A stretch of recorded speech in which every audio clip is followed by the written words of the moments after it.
Hello, my name is Dr. Colleen Petrowski, aka Dr. P, from Advanced Care Medical Center, and today I'm going to talk to you about how to tell if your home is making you sick from mold, and that's why I'm wearing a Tyvek suit. Now, in 80% of homes, you can never see the mold. That's because it's growing behind a wall or in some other area where it's not visible. And when the mold is growing, it produces tiny little spores.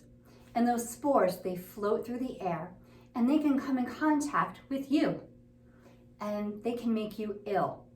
Just to give you a little perspective on mold, 1 visible square inch of mold can produce over 1 million spores. Now that's a lot of mold, but often you can't see it. So that's why you need to test. Now, how should you test? Well, the EPA developed a test for homeowners to do.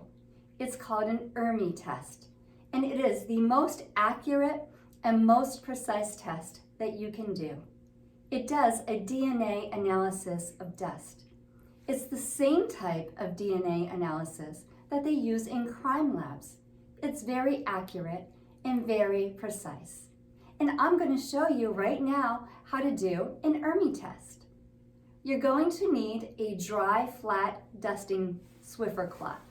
I just happen to have one right here. Now, with your Swiffer dusting cloth, you're going to go around your home and you're going to collect dust from hard surfaces. Things like tabletops, ledges, return air ducts are good. You're going to get it from 5 areas on each level of your home. You do not do kitchens and you do not do bathrooms. And after you collect it, and it should all be on the same Swiffer, you put it in a plastic bag and you send it to an EPA certified lab. Now at the end of this video, I will have a list of EPA certified labs as a reference for you.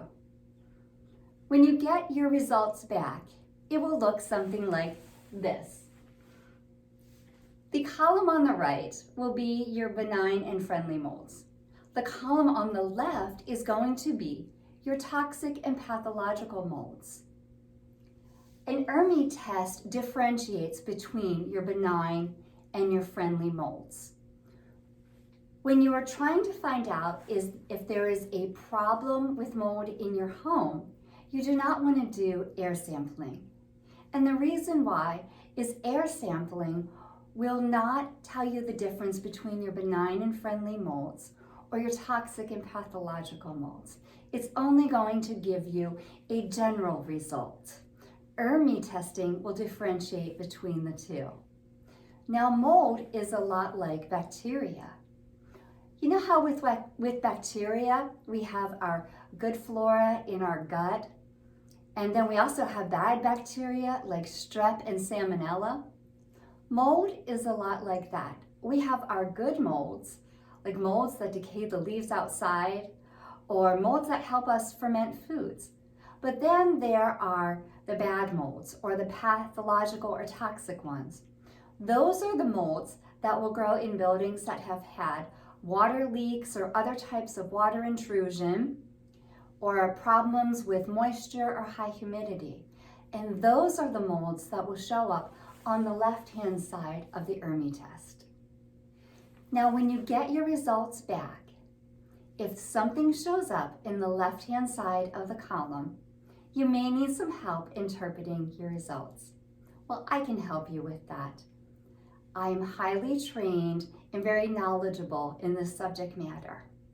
There are certain species that grow with high humidity. There are ones that grow in air conditioning systems. There are ones that will grow with water leaks. And I have the knowledge, training, and expertise for sorting out that information, and I can help you. You can either call and schedule an appointment to come into the office, or we could even do a phone consultation or a video consultation. So if you need some help sorting your results, just call the office and schedule. Also, do not forget to look for the references for those EPA certified labs at the end of the video. And also be sure to look out for my next video, which will be tips on how to do proper remediation to help with health effects caused by mold. Thank you.